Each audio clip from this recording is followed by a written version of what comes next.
and welcome to this very simple guide how to fit stairs lighting. I am going to be fitting these lights all the way up these stairs. I'm going to do them every other step. Bought them from Amazon. Everything I use I'll link below. So these are the lights that plug in. I have a switch there, so I'm going to make it all completely hidden.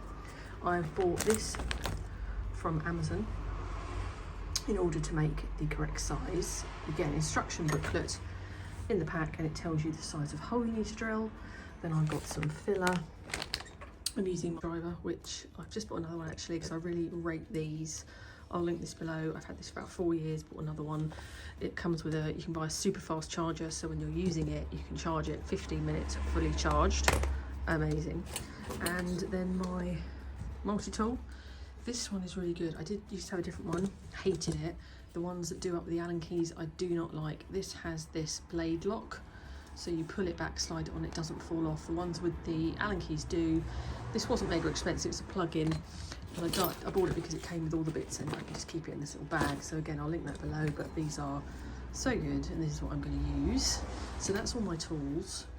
The reason I'm doing it now is because it's going to be quite a messy job. I am going to be pulling up the carpet and fitting a stair runner. So I'm doing it now because then if this all gets dirty, I can literally just roll it up. I have done a whole series of things in the hallway, fitting the banister rails, getting these walls smooth, panelling, everything. So don't forget to hit the subscribe button, check out the other videos in the series. And what I'm going to do now is measure out where I'm going to be putting my holes. Okay, so I've measured out where I'm going to put my lights. I've gone for 8 centimetres across, 6 centimetres up. These are the lights. I'm going to go and read the instructions because these are deck lights, so these may be for when you put them in a deck, not sure. I'm going to double check that before I put them in. But I've laid them all out, so I'm going to cut the holes first and I'll show you how I get on with that.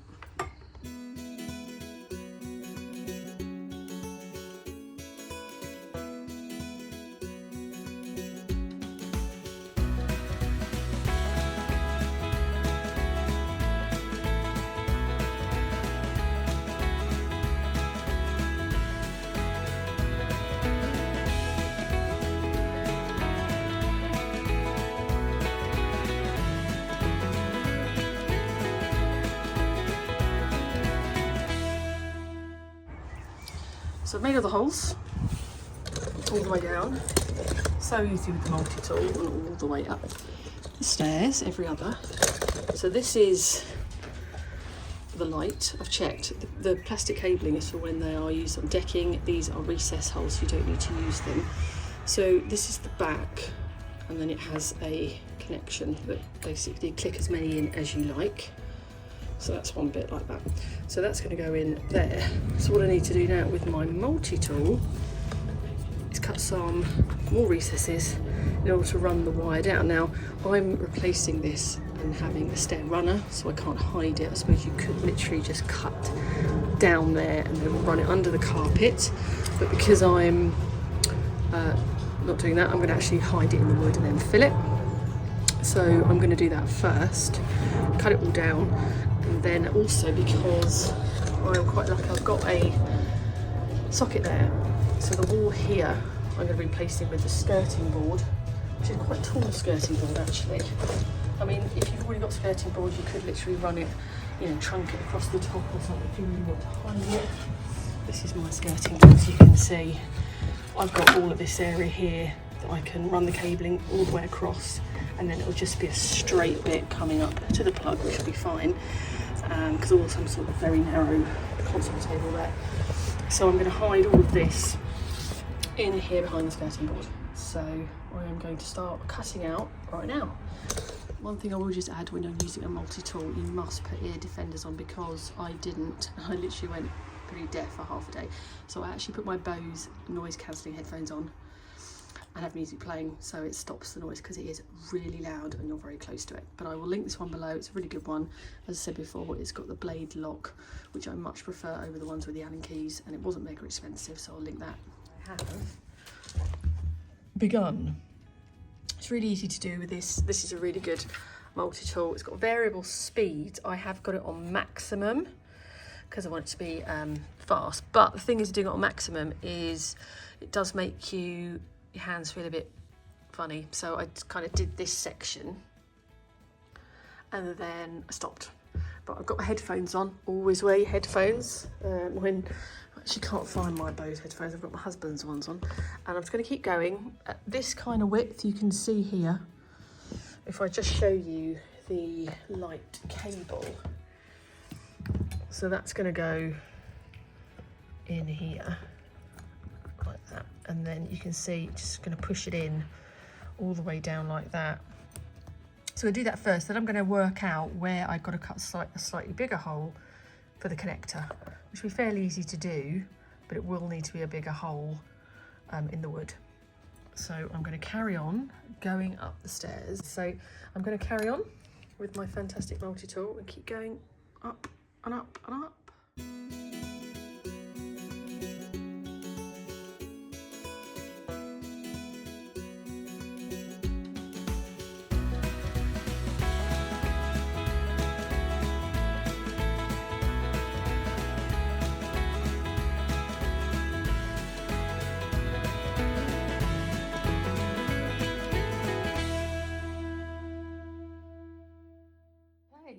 So I have been carrying on, pushing in the wires. Now, the best way I've worked out to do it is use the multi-tool to cut this thin bit where the wire is, but then you've got a connector. So the connecting piece obviously is a bit of a wider bit. So I've actually been using the drill, because that literally just cuts through in 3 different sections, boom, fold it up, and that's the connection. And then light in, and then again the wire, and then again there. Now it's just unfortunate the sizing and spacing, it was in that corner, so then I just thought, oh, a bit of a nightmare. Followed it up there, then I did, as you can see, I drilled a big hole, and then I've got it all popped in there, and then I decided it was easier to just use my drill bit, make a couple of holes. This one had join up a little bit of wire, little hole there, and so on and so on. So it's now in and fed in, looking perfect, all in nice and smooth. And then down here, just trying to fall downstairs, down here, I have chopped away basically some of the plasterboard and run it along here.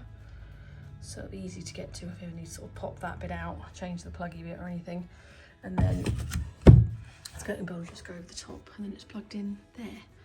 So, I'm just going to add a little disclaimer here. Looking back at this now, what I actually would have done would have been to drill straight out above the light and actually cut out the wall, because it would have been a lot quicker and a lot easier. This was absolutely fine, but if I'd have just gone straight up from there and then cut out the wall, I could have then easily filled it and used some of my amazing stuff that I use to make walls super smooth, and it probably would have been a little bit quicker. So just bear that in mind. It will depend what staircase you've got, what's better for you. This at the time, and actually, I mean, it was fine, I did it.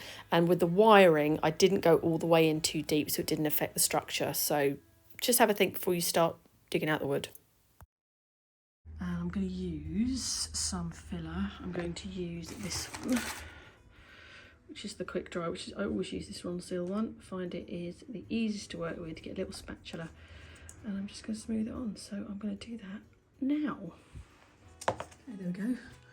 Roughly put the filler in, very roughly, just want to hold it in for now.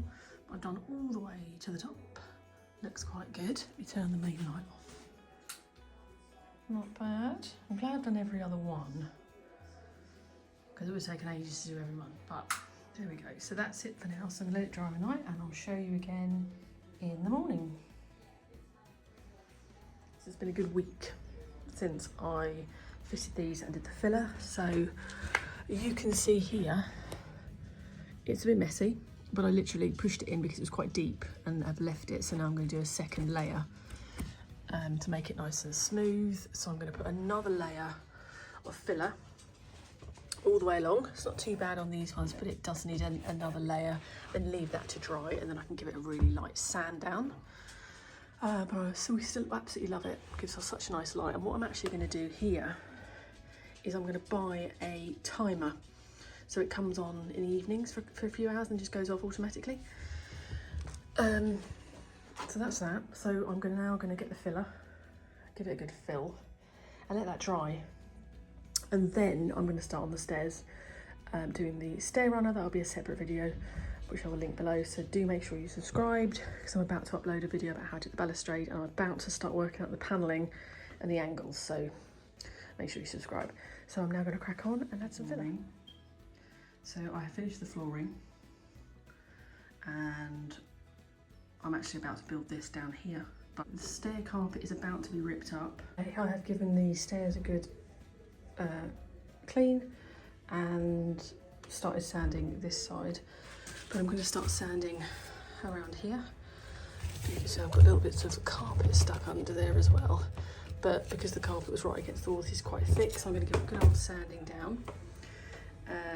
See how we get on with that, and I'll show you once I've sanded it and made it look lovely.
I've got a really good sand down all the way down here. I'm now going to put on my trim. I think it's 329. So I've got it because I've got this unsightly gap, and I didn't just want to use filler, so I thought that it's like that way or that way. Which way? That way, I think. So I'm going to no one nails it all the way down, prime it, cork it. I'll just give it a much neater edge. It's had a really good sand. Really pleased how it is. Really smooth. I've got a tiny little bit just there. I've got to put a tiny bit of filler. I've got a quick drying filler. So what I did was went round, and any bits where I had little holes like that, just put another little bit of filler, let that dry, then sand it down. So I'm off to home base to get some primer now to get this done. Get all this primed and put the trim there. So I'll show you it now. First coat done. I'm going to leave that for a good few hours. It says 1 coat, touch dry an hour, recoat 4 hours. So I'll wait 4 hours and give it another coat. But it's gone on very nicely. So now we just wait. Definitely 2 coats with this stuff. It is 8 o'clock. I did another coat last night on here. So it's had 2 coats of primer. And I'm pretty pleased with how it's come out. I'm literally now going to go round, as you can see here, just these odd bits, but they are quite smooth. They're not bumpy. It's quite thin paint. I'm just going to go around again and give it another quick little sand down. And then I'm hoping the paint is quite thick, or those sort of fill bits, but I'm pretty happy how it's looking so far. A bit more work to do, but pretty good. I did go around and do a little bit more filling last night, so I've got to sand that down. So that's the plan for today. Put this trim on there as well, which has made it so much better. Let me turn it on. There we go. So it's looking pretty good. Glad I did every other. I don't think it needed everyone. So the plan for today is I'm going to carry on with the stairs. I'm going to give another coat, sand down, and then I'll show you. So that's 2 coats of primer and undercoat.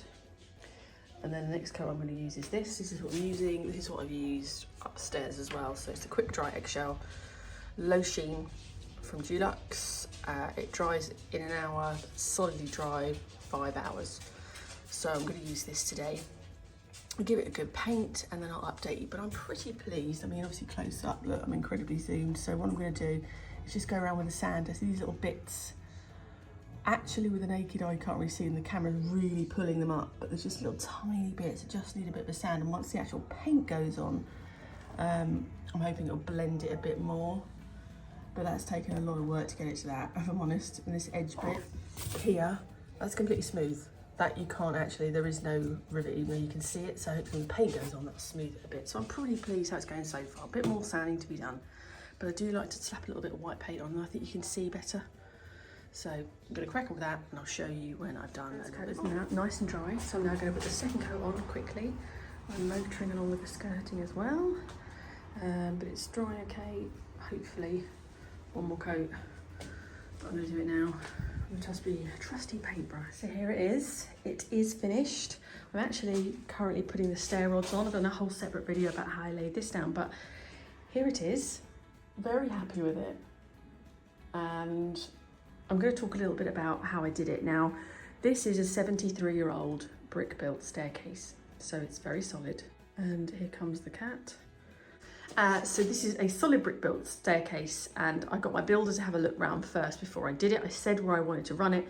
He checked around and said it won't damage the structure. Carry on. So I wanted to make that clear.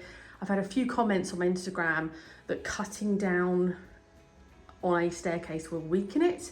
Well, I had a professional builder check it first and he's absolutely fine. And now I've done it, it's as solid as a rock. So do bear that in mind if you are gonna want to do this. Now, the other ways I could have done it, I could have just made a quick little cut down there in a hole and then run, you know, sort of cut out the wall and run it on the outside and then filled it. I did put a small piece of trim across the top as well, just because it was messy. You could use a thicker piece of trim and run the wiring under that. So there are different ways of doing it depending on your staircase. So don't automatically dive in and do it the way I did if you're unsure of the structural, you know, strength of your staircase. But I checked with him, he said it's fine, and he's seen it afterwards and loves it. So everything's fine. So I just thought I'd mention that first. But I'm very happy how it turned out. I'm glad I did it every other step. I didn't want it to be too bright, but it just has brightened up. It's just a nice little feature. It's quite subtle. I thought maybe it would look a bit modern with the paneling, but it looks good.